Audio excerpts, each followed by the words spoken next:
Hi, நான் doctor Samson பேசுறேன். நீ கூலி படம் பார்த்தேன். கூலி படம் இந்த வருஷத்துக்கு ரொம்ப ஒரு ஆன்டிசிபேட்டடான மூவி.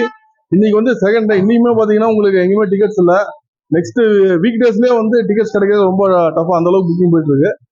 படம் ஒரு சூப்பர் ஸ்டாருக்கு இன்னைக்கு நம்பர் 1 டைரக்டர்னு சொல்லக்கூடிய லோகேஷ் கனகராஜ் பண்ணியிருக்காரு.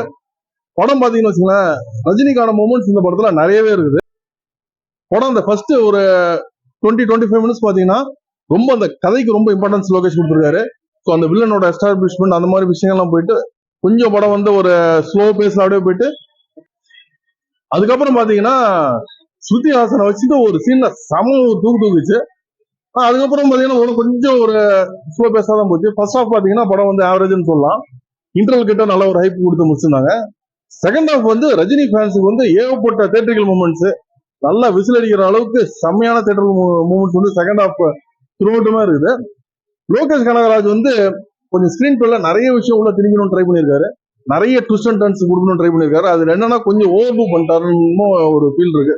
ஸோ ரொம்ப ஓவரா கொடுக்கும்போது நம்மளுக்கு ஓவர் டோசேஜ் ஆன உடனே நம்மளுக்கு அந்த கதையை ஒரு ஜாலியாக என்டர்டைன்மெண்ட்ல நிறைய விஷயம் தெரியணும்னு ட்ரை பண்ணியிருக்காரு. ஒரு 2 படத்துக்கான ஒரு கண்டென்ட்டை ஒரே படத்தில் கொடுக்கணும்னு ட்ரை பண்ணியிருக்காரு. அவருக்கு ரொம்ப ஒரு ப்ரெஷர் வந்துருக்கும். ஏன்னா அவ்வளோ பெரிய ஸ்டார் காஸ்ட் எல்லாம் இருக்கனால நிறைய விஷயம் சொல்லணும்னு ட்ரை பண்ணியிருக்காரு. அதில் தான் கொஞ்சம் மிஸ் ஆச்சுங்கிற மாதிரி எனக்கு ஒரு ஃபீல். ரஜினி சார் படம்லாம் பார்த்தீங்கன்னு வச்சுக்கலாம், நிறைய படம்லாம் ஒரு ஃபர்ஸ்ட் ஹாஃபில் 3/4 மணி நேரம் ஜஸ்ட் காமெடி வச்சு ஓட்டிடுவாங்க.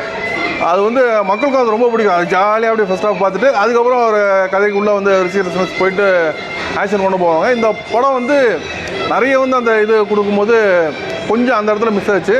காமெடியை ட்ரை பண்ணியிருக்காரு. காமெடியை ப்ராப்பர் காமெடின்னு போடல, ஒரு லொலுசபா மாறன் யூஸ் பண்ணியிருக்காங்க. அவர் கொடுத்த ஒரு கவுண்டர் கூட பெரிய லெவலில் ஒர்க் அவுட் ஆகலை. ஸோ அந்த இடம் இந்த படத்தில் ஒரு மைனஸாக இருக்குது. இப்போ ஆக்டிங் பற்றி பார்த்தீங்கன்னா அத்தனை ஆர்டிஸ்ட் இருக்காங்க. ஃபஸ்ட்டு நம்ம சூப்பர் ஸ்டார் பற்றி பேசணும்னா ஆக்டிங் சொல்லவே தேவையில்ல, பிச்சு படம் எடுத்துவார். அதை மாதிரி ஆக்டிங் செம்ம சூப்பராக பண்ணிட்டாரு. ஆக்டிங்கை தாண்டி ஃபைட்டு பார்த்தீங்கன்னா வச்சுக்கலாம், மனுஷனுக்கு 75 வயசு ஆகுது. அவர் வச்சு இவங்க பண்ண அந்த ஃபைட்டு பார்த்தீங்கன்னா ஒருத்தர் அடித்தாருன்னா ஒரு 4 பேர் விழுறாங்கன்னு வச்சுக்கலாம், அந்த பவர் அவரால் அடிக்க முடியுங்கிறது ஸ்க்ரீனில் தெரியுது. அந்த அளவுக்கு எங்கேயுமே ஒரு நம்ப முடியாத ஷாட்லாம் இல்லை. ஆக்ஷன் அந்த அளவுக்கு சூப்பராக பண்ணியிருக்காங்க. இன்னொன்று டான்ஸு வேறு லெவலுங்க. அந்த சிக்கிட்டு வைப்புக்கெல்லாம் ரஜினி சார் செம்மையாக டான்ஸ் ஆடி உண்மையிலேயே நம்மளுக்கு அந்த சாங்கை தேட்டரில் பார்க்க ரொம்ப சூப்பராக இருந்துச்சு. அந்த சாங்கில் ஒரு ஸ்க்ரீன் ப்ரெசன்ஸ் காமிச்சு பாருங்க, வேறு ரேஞ்சில் இருந்துச்சு. அவர் தமிழில் எத்தனையோ ஆக்டர்ஸ் இருக்காங்க, யாருக்குமே அந்த ஸ்க்ரீன் ப்ரெசன்ஸ் சுத்தமாக கிடையாது. இவரோட ஸ்க்ரீன் ப்ரெசன்ஸ் வேறு ரேஞ்சில் இருக்குது. அது ப்ரூவ் பண்ணிட்டாரு. அதுக்கப்புறம் பார்த்தீங்கன்னா நம்ம ஷௌபின் மனுஷன் வேறு லெவலுங்க. அவர் பற்றி நான் எதிர்பார்க்கவே இல்லை.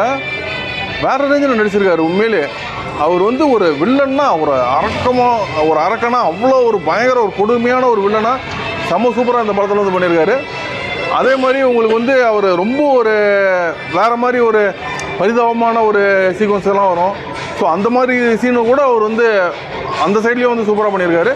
உண்மையிலேயே நம்ம சினிமா இண்டஸ்ட்ரிக்கு கிடைச்ச ஒரு பொக்கிஷம், செம்ம சூப்பரான ஒரு ஆக்டரு. நாகார்ஜுனா பார்த்தீங்கன்னு வச்சுங்களேன், உங்களுக்கு அவருக்கு ஃபுல் லென்த்தாக ஒரு கேரக்டர் இருக்குது. ஓப்பனிங்கில் செம்ம கெத்தான ஒரு ரோலு. போக ஒரு கேரக்டர் கொஞ்சம் டவுன் ஆனாலும் டுவர்ட்ஸ் எண்டில் திரும்ப நல்லா ஹை தான் முடியுது. அவர் தெலுங்கு ஆடியன்ஸுக்கு நல்லா பிடிக்கிற மாதிரி ஃபுல் லென்த்தாக இருக்கார். இவர் உபேந்திரா பார்த்தீங்கன்னா அவருக்கு ஒரு சின்ன ஒரு கெஸ்ட் ரோல் தான். பட் அதுலேயும் செம்மையாக பர்ஃபார்ம் பண்ணிட்டார். அவருக்கு நல்லா பவர்ஃபுல்லான கேரக்டர். பர்ஃபார்மன்ஸ் ஓரியன்டை தாண்டி அவர் ஆக்சுவலாக பவர், அந்த கன்னட ஆடியன்ஸ் எல்லாம் பார்த்தாங்கன்னா உபேந்திரா ஃபேன்ஸுக்கு நல்லா கூஸ்பம்ஸ் வர அளவுக்கு அவரோட கேரக்டர் இருந்துச்சு. அமீர் கான் தான் எனக்கு என்னமோ வேஸ்ட் பண்ணிட்டாருன்னு தோணுது லோகேஷ். அமீர் கானை உண்மையிலே அந்த படத்தில் டோட்டலாக வேஸ்ட் பண்ணிட்டாரு. அவர் அமீர் கான் கேரக்டர் நீங்கள் கட் பண்ணி தூக்கினாலும் படம் கொஞ்சம் கூட பாதிக்காதுங்கிற மாதிரி தான் அந்த கேரக்டர் இருந்துச்சு. அது ஒரு மிகப்பெரிய ஒரு மைனஸாக அமைஞ்சிச்சு. ஸோ ஹிந்தி பெல்ட் அமீர் கானை போட்டோடனே ஹிந்தி பெல்ட் நல்லா போகுங்கிற மாதிரி எதிர்பார்த்துட்டு இருந்தேன். அவரோட கேரக்டரில் கொஞ்சம் சால்வ் பண்ணது கண்டிப்பாக கூலி படத்துக்கு ஒரு மிகப்பெரிய ஒரு மிஸ்ஸு. சாங்ஸ் அனிருத் 3 சாங் யாருக்குன்னே செம்ம பட்டி தொட்டிலாம் ஹிட்டான ஒரு 3 சாங்ஸ் கொடுத்துட்டாரு. ஸோ சிக்கிட்டு வைப்பை பற்றி யாருன்னு பேசிட்டேன். மோனிகா சாங் அந்த லிரிக்கல் வீடியோவே எல்லாருமே முடிஞ்ச அளவுக்கு ஃபுல்லாக க்ளோஸாக பார்க்கணும், பெருசாக பார்க்கணும், எல்லோரும் மொபைல் கிட்ட வச்சு பார்க்குற அளவுக்கு பார்த்துட்ருக்காங்க நம்ம பசங்க. ஸ்க்ரீனில் பார்த்தீங்கன்னா எப்படி இருக்கும் அந்தளவுக்கு மோனிகா வைப்பு செம்ம சூப்பராக இருந்துச்சு. உண்மையிலே அந்த பாட்டு ரொம்ப தேட்டரில் பார்த்து என்ஜாய் பண்ணுற அளவுக்கு சிக்கிட்டு வைப்பு, Monica song, super star title card 3 பார்த்தாலே நீங்கள் கொடுக்குற 200 ரூபாய்க்கு ஒர்த்து தான். ஸோ அந்தளவுக்கு இந்த போர்ஷன்ஸ் எல்லாமே இருந்துச்சு.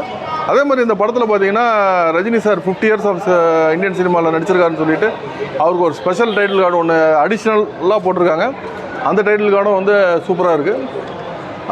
இப்போ அடுத்த நடிகர் பார்த்தீங்கன்னு வச்சுங்களேன், ஐ மீன் ஸ்ருதிஹாசன், அவங்கள பற்றி நான் சொல்லணும். அவங்க வந்து உண்மையிலே ரஜினி சார் வந்து ஆடியோ லான்ச்சில் வந்து கமல்ஹாசனை வந்து இந்த நடிப்பை பார்த்தா வந்து உண்மையிலே வந்து பெருமைப்படுவார்னு சொல்கிற அளவுக்கு ஸ்ருதிஹாசனுக்கு செம்ம டெப்த்தான ஒரு கேரக்டர், நல்லா பர்ஃபார்ம் பண்ணக்கூடிய ஒரு கேரக்டர். ஸ்ருதிஹாசனும் செம்மையாக பர்ஃபார்ம் பண்ணியிருக்காங்க. அவங்களுக்கு ரொம்ப ஒரு மேக்ஸிமம் வந்து நிறைய படங்களில் வந்து ஜாலியாக சிரிச்சுட்டு தான் நீங்கள் பார்த்துருப்பீங்க. இதில் மேக்ஸிமம் அழுகிற மாதிரி ஒரு சீக்வன்ஸ் தான் ரொம்ப ஜாஸ்தி. அது ரொம்ப சூப்பராக வந்து த்ரூ அவுட் த ஃபில்ம் பண்ணியிருக்காங்க. ஓவராலாக ரஜினி ஃபேன்ஸ் எல்லாருமே வந்து நல்லா ஒரு விசில் அடித்து ஃபேன்ஸோடு சேர்ந்து பார்க்கக்கூடிய ஒரு படம் தான் அது. கொஞ்சம் நம்ம வந்து ஸ்க்ரீன் ப்ளே வந்து கொஞ்சம் பெட்டராக பண்ணிடலாம்.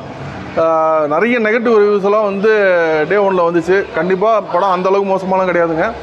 ரொம்ப சூப்பர்னு நான் சொல்ல மாட்டேன், பட் கண்டிப்பாக ஒரு முறை தேட்டரில் வந்து பார்க்கக்கூடிய ஒரு படம்.